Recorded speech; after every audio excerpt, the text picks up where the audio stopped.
Chappie's reselling bullshit. Express edition. We're having a slow down. Summer heat wave slow down. Don't panic, don't frown. It's only a slow down. Yeah, it'll all be coming back. Sales will return. Empires will be built. Losses will be quashed. Fun will be had. Videos will be made by all your favourites, because the slowdown will come to an end. The weather's changed, even though it looks pretty bright outside. And thank you to the commenter last week who said I spend too much time listing shitty postcards in a little room. Well, sorry to be a pedant, but the room is 16 foot that way and 16 foot that way. So that is 16 times 16, which is a lot of square footage. It's just that it's full of stock, and that's why it looks like it's a small room. But it is dark, I'll give you that, because the house faces the wrong way. I was going to have a word with the architect, but unfortunately I am not a Time Lord and I can't go back to 1864 and give him a bollocking, even though I would like to. Right. Yeah. So last week was the first since I've come back out of... Wasn't prison, was it? I wasn't on holiday. No, I was in hospital, wasn't I? Just remembered. Yeah. So, since I've come back out of hospital, every week's been over 2,000. The last week is the first week that's dipped below that. We did 1525, averaging 217 a day. Now, there's probably several reasons for that. Obviously, it's the time of year.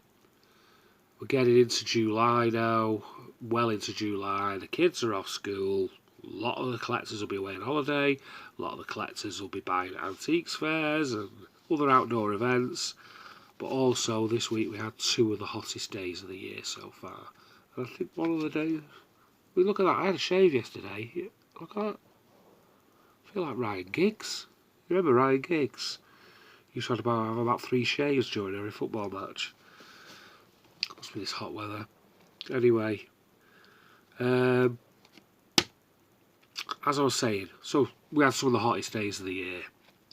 And obviously people aren't going to be sat in, they're going to be doing other things. They're all going to be down Asda and wherever buying cooling fans and barbecue bricks and every bit of liquid that they can get their hands on to guzzle in the summer. I did see on the news that 3 or 4 people had died in the River Thames swimming over the week. Really, really bad idea to swim in a river like that. Even though it seems hot outside, deep water can be very, very cold in this weather. I nearly come a cropper, and I'm a strong swimmer, or I was a strong swimmer. I've not been for ages. But I did all me swimming badges when I was a kid. You know, the bronze, silver and gold personal survival. I think I did up to the 1500 metres. I was in the swimming team. I was pretty good, especially at the breaststroke, and that stuck with me all my life. I've always been good at breaststroking. Yeah, so... what was I going to say? Yeah. So, what happened was... One day, me and my mate, Jeff, who I've not seen for years, we used to live in a sort of like semi-rural area, not far from here actually, and we used to do a lot of shooting those days. We both had air rifles, and we had permission on all the farms to shoot the vermin. Not something that I would do these days, but those days that was one of my hobbies, was hunting and what have you. Country pursuits. Not that I would ever be a downer on people doing country pursuits, because in the countryside that's been the way of life since time began. But it's not something that I'd want to do now. If I was going to go back shooting, I'd go target shooting now. You know, it's just not for me killing things anymore. Right, so we used to go all over the Rosendale Valley, and we found this what we call them lodges, but they're not. It's a lake, but we call it a lodge. We thought it was a really hot day. I thought we'll have a swim in this. So it gets in, and I'm swimming across, and I just hit this cold spot of water, and it literally just took the breath out of my lungs.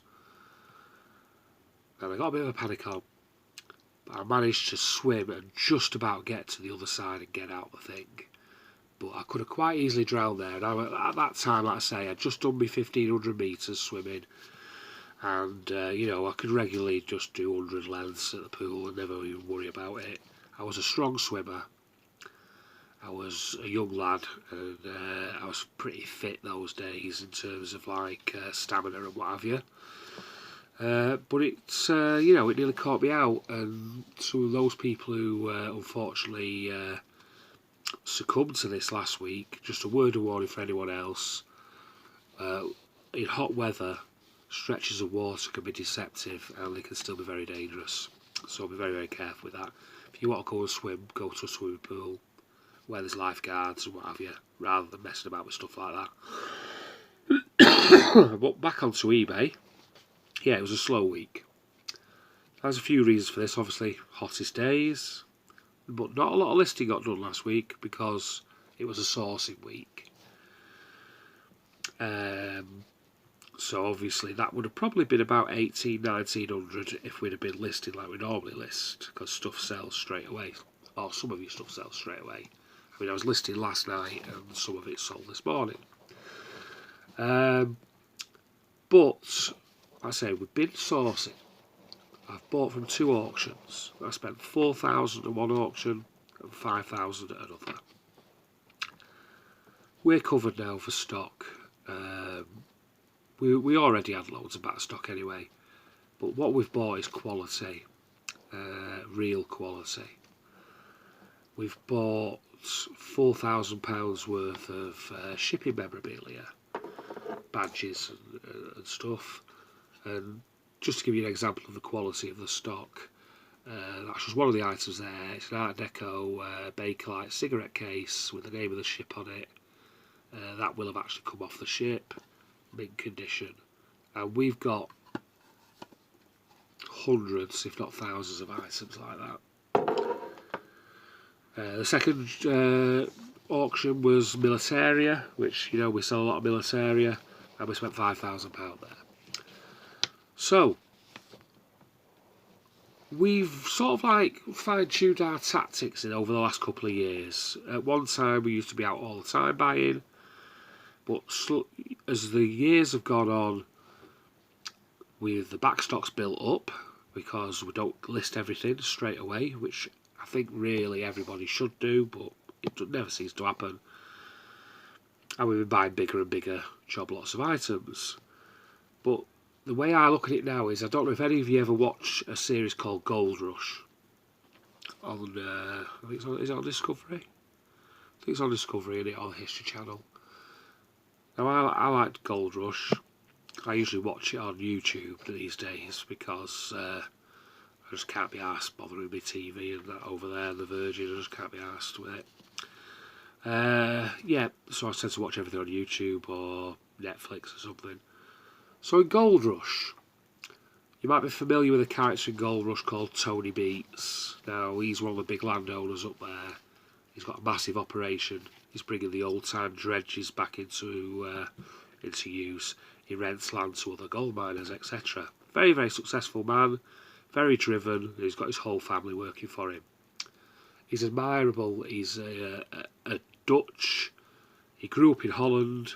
He's a Dutch immigrant into America, and he's done well. He employs a lot of people, and he's got a lot of resources, all through hard work and determination, and a never say die attitude. I mean, I recommend if you do ever get a chance and you never watched Gold Rush, watch it, but try and find somewhere where you can get the first series. You can probably get the first series on YouTube. I'm just going to have a little drink of the Tenzing. We're on Tenzing today. I've got no beer. Fridge is half full, but I've got a lot of work to do today. Do you see that little fly past then? A little moth or something? Anyway, so back to Tony Beats. Now, Tony Beats, on one of his programmes, I remember him watching, they needed some cash quick. Now, gold mining, as these guys do it down there, I think they call it plaza mining or placer mining. Basically, what they're doing is they're digging down to Ice Age created material, basically, where rivers and ice, and that's melted out the mountains, it's eroded the hillsides, the gold's moved into the watercourse, then the watercourse has run for hundreds and thousands of years, and this gold has been deposited at the bottom of it, and then that watercourse, for whatever reason, has either dried up or it's still there, but the vegetation over the years has died and grown up, and the soil's built up above this dirt, which they call pay dirt. So they dig it all out, dig all the useless soil out, dig right down, and then they push that material through a machine, which basically, they call it a wash plant. It washes, I mean, if you watch Gold Rush, you know what I'm talking about. You know, I'm not trying to teach my grandma how to suck eggs, I'm just trying to explain to people who've maybe not watched it. So the water then washes all the dirt and everything off the material, and the gold gets stuck at the bottom in these sort of like mats, with gold catching mats. So obviously they have to dig all this stuff out, and it's at immense cost, and it takes time, and sometimes the ground's frozen, and sometimes they hit permafrost, or they have other problems, machinery breaks or whatever. Now, Tony Beats in this series needed money quick, but he had a big massive pile of pay dirt that had been building up for years that he just left to one side, like money in the bank. And really, our unlisted stock is just the same, isn't it? You know, it's pay dirt. It's like, this is what I'm listing today. This is not stuff that I bought this week. This is stuff that come from a few weeks ago. But there's a real bag of mix there. It's just all badges and bottle openers and all bits and pieces. We tend to bag them up in batches, but that's one. There's another one there. There's another one there. So I've got to work through them before I even start on the new stuff. That one I've just listed there, patches. So we just work through it like that, bag by bag. And that bag then becomes the storage bag, so that we put an SKU on it, it's in bag SO65, and we know exactly where it is. Or what we do is, with the badges, is, if I can get this out, as you can see, these are a big, now I recommend these to anyone who's selling smalls, storage boxes for the Plastic Box Company. And as you can see, we number every compartment, and you can see in there, this is the one that we're working on at the moment. It's full of football badges and mixed stuff. So, I don't know whether he's written on the side of this one. No, he hasn't, because we've not actually filled it up yet. But on the side of there, we would put D11. So it's box 11. So we're on the 11th of these now. And then we just put the pod. So these are the pods, as you can see. And so it'll be D11, P10. So we know that when we pick the item, it's in that collection. Small load of badges that are in there, if you can just see it. I don't want to tilt it too far. Now, these, as you can see, they're pretty solid and they hold a lot of stock. If you're selling smalls, I would recommend these to anyone, and they stack as well. So they're brilliant. So, pay dirt. So all this stock that we've got around us is pay dirt. Not overburden. It's all worth something. But when to source and when not to source. We had a backlog. We've still got a backlog. Yet we've still gone out and spent £9,000 this week. But that will be us now, because I've depleted my PayPal. But I know from now till whenever we get this stock finished, that PayPal can build back up. We don't need to, you know, apart from taking a little bit of money out for living on and expenses, and tax and VAT. The rest of it can build up and then we'll go again. It's the new sort of like, well, it's not the new, it's the tactic that we've started building up over the last few years of spending 1 week in a few months, buy really, really big and then deal with it. Also filtering in some of the lower quality stuff that we've got in backlog, try and get that listed as well. Hence why I'm listing these badges now when I've got £100 items sat right next to me. Which seems like madness, but I tend to photograph a load of stuff and then I list it. So, as our tactic, like I say there, it's buy big but don't buy often. But the rule that we have in place, so we've had it in place for about a year now, is we never buy items that are worse than our back stock. No matter how cheap they are, we're trying to improve the quality of the stock slowly but surely. When we first started, like many of you, when you very, very first start, you just buy whatever you can get your hands on that you can make a profit on. As you fine tune it, over there, sorry, I've just took some anti-allergy spray. There's a little bit of white showing there. I've not got a cocaine habit. I've just put some anti-allergy spray up my nose because my allergies are quite bad at the moment. Due to the weather probably, it's not helping. Right, so as I was saying, we're not going to buy items that are worse than what we've got in back stock. It's got to be better or of an equivalent quality. So then we will obviously buy better items, list better items, sell better items for hopefully a better price. And that's going to be our tactics from now on. So we probably won't be doing any hauls. But again, we will be saving a lot of time till we get through this lot. And it's just, I'll just show you here now. I mean, I know I usually don't show you what I sell, but I'm not really showing you anything in detail here. But that is just one part of this latest haul, that crate there. And there is thousands and thousands of items in there. That's just one part. And there's probably 10 crates as full as that. There's another one that's just full of military patches, and there's absolutely hundreds in there. So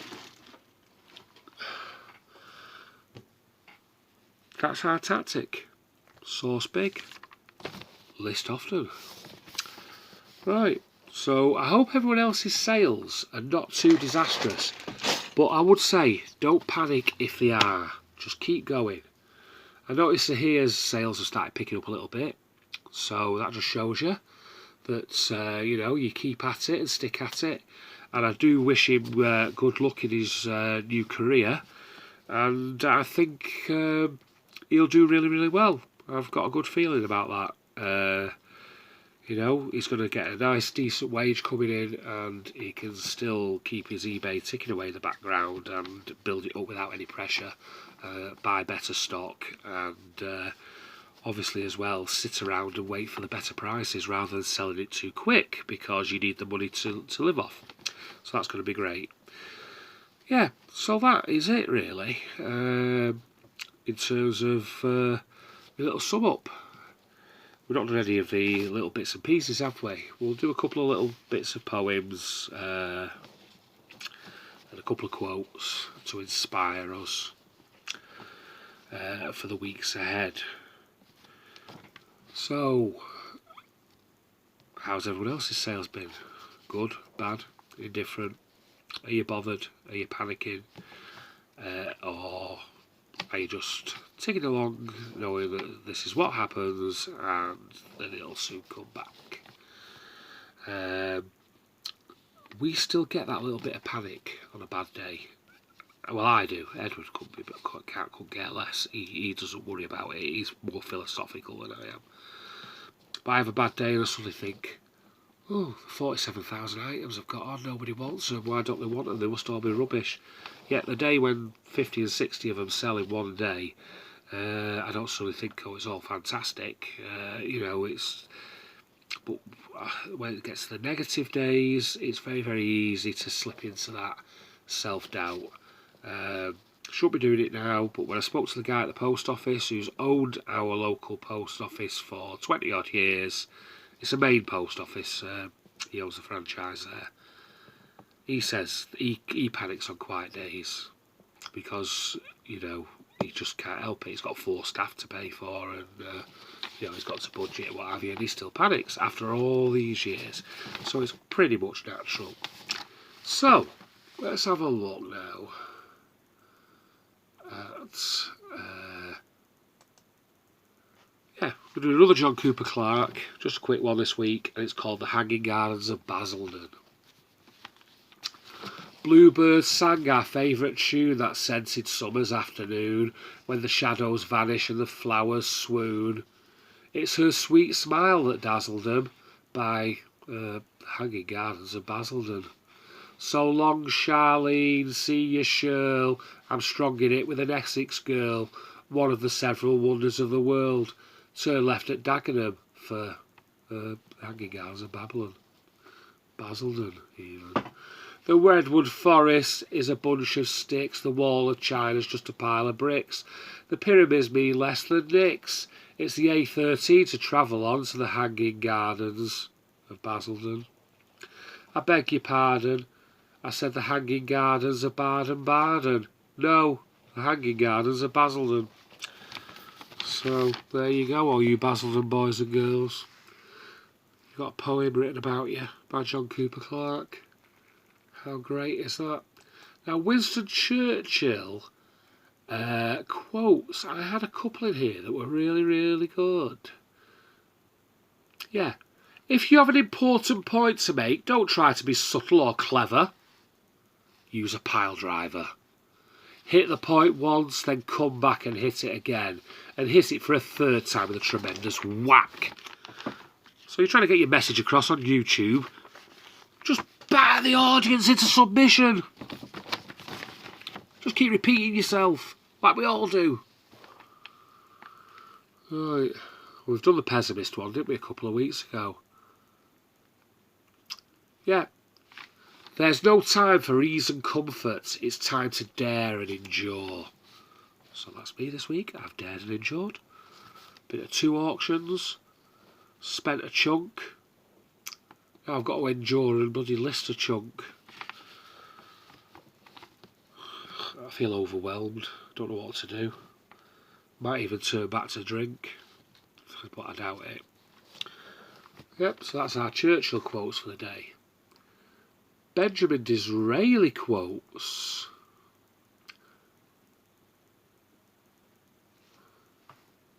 Here we are. Life is too short to be little. Man is never so manly as when he feels deeply, acts boldly, and expresses himself with frankness and fervour. So, life is short. We're only here for a visit. Do what you want to do. Get it done. Don't be that person sat in a chair, aged 80, regretting all the things that they never did. Where he feels deeply. You feel deeply about something, you love it, it's your passion, get on with it, get it done. Don't let hurdles stop you, just keep going. And he expressed himself with frankness and fervour. So frankness is obviously, you know, you call a spade a spade. So if you feel something and you don't like it, and you don't like somebody when they say something to you, tell them. And with fervour. Fervour is effort. Is it? Fervour, desire, way. Vicious fervour will drive you further. So, let's stay motivated. Let's get listing. Let's get prepared for winter. Let's start pushing that stock on so that the customers can see it and think, hey, there's some great stuff coming on eBay these days. Not like it was a couple of years ago with all that shit from China. Got some good stuff now. And success will ensue. Listen to Chappie. Listen to Spooky Girl. I've never shown you Spooky Girl. Just wait 1 minute. Now, if you see me arse in a minute, it's not literally just my arse. I've got my pyjamas on because I'm going to be having a listed in the pyjamas day. I've had my jeans on all week, so yeah. Oh, before I say, like I say, with the auctions, research is key. Both auctions, I spent a full day there.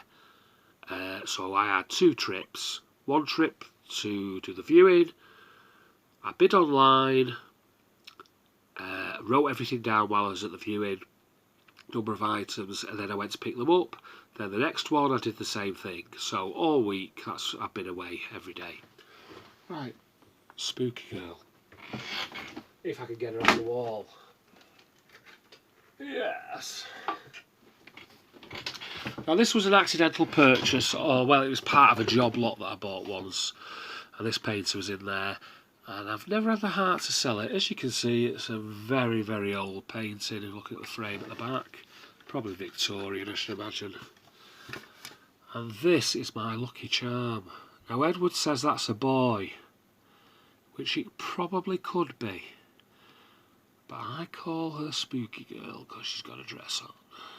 Sat on the couch there. That's a real painting. It's not a print. It's a real oil painting. You can see the varnish there on it. See the damage on the frame. And that hangs on my wall. And whenever sales are tough and times are hard, we talk to Spooky Girl. She's my lucky charm. You know, just like the ravens at the Tower of London. If the ravens leave, the Tower of London's supposed to fall down. It won't. They'll just buy some more ravens in. Which reminds me of a story which I'll tell you in a minute. Yeah, they'll just get more ravens in. It's a load of bollocks, that. But this is not. She is a good luck charm. Now, to all my eBay watchers and sellers, look into Spooky Girl's eyes. She'll send you a message of what you need to do to be successful on eBay. Look into those eyes. Concentrate. Go out and source using your Spooky Girl vibes, and sales will come, won't they? She just said yeah. So that's that. Yeah, I was going to say about the ravens but just before I go, you know, because we can't have it on drive for an hour. I've got to pad it out a little bit, haven't I? Might get monetised like I used to be one day. Get a few views. No, about thumbs up or thumbs down. Do what you want. I sometimes put a thumbs down on my own videos just for a laugh, just to sort of like brighten it up a bit. So, you know, if you want to leave a thumbs down, just do it. I could care less. I only do these videos for my own amusement anyway. If you like them, great. That's a big bonus. If you don't like them, not a problem. I couldn't care less. I've got bloody bigger fish to fry. Got an old man with dementia downstairs I'm looking after. Got a son, grandchildren, health problems, and a shitload of stock to list. I'm just telling you. Giving it a bit of the old fucking mank attitude, you know what I mean? Even got the Noel Gallagher eyebrows, apart from I've got the bit missing in the middle. Right, yeah, so I was saying about the ravens, that's the... not on eBay rules this week. Sod the rules. Forget the rules for this week. We'll have an anarchy week. Even though the rules do matter. One rule that I've got. Never measure your success on a micrometer. You'll be very disappointed. Right. What was I going to say? Yeah, Ravens, Tower of London. The thing is, they always say, if the Ravens leave the Tower of London, the place will fall to bits. That'll be the end of it. That's why they clip the wings on them so they can't escape. But obviously these ravens only live so many years, so they're constantly replacing them with new ones, aren't they? Or breeding them, or whatever. So yeah, when I was a store manager at Aldi, I had a caretaker guy, or cleaner, called Derek he was. Old boy, he was probably about 70 then, and that was like 1992 I worked for Aldi. So poor Derek's probably no longer here anymore. But he was a great fella and I used to have a good laugh with him, and he used to tell me all about all the things he got up to when he was younger and that. and if he is still alive. I hope you're feeling well, Derek. I hope you're doing well. But anyway, he told me about when he went to Rome. And he went to the Vatican. You know, at St. Peter's in Rome, the Vatican, where the Pope lives. The Pope's hizzle, where he stores all his shizzle from back in the day. Yeah, well, the basilica that goes round, or the columns that go round, there's a shelf there, on there, with a bust of every Pope that they've had. Marble bust. And the guide said to me, there's a legend. There's always legends about this place, isn't there? Have you noticed that? There's a legend here that when that shelf becomes full of these statues, these little busts, that'll be the end of the Catholic Church and the Vatican. It'll all be gone. That's the last one. Once we fill it up, he said, but just letting you a secret, it won't be, because we'll just build another shelf. So, if you're having problems, just build another shelf. That's me signing off. See you later. Goodbye. And happy, less hot weather than it was last week. See you now. Bye.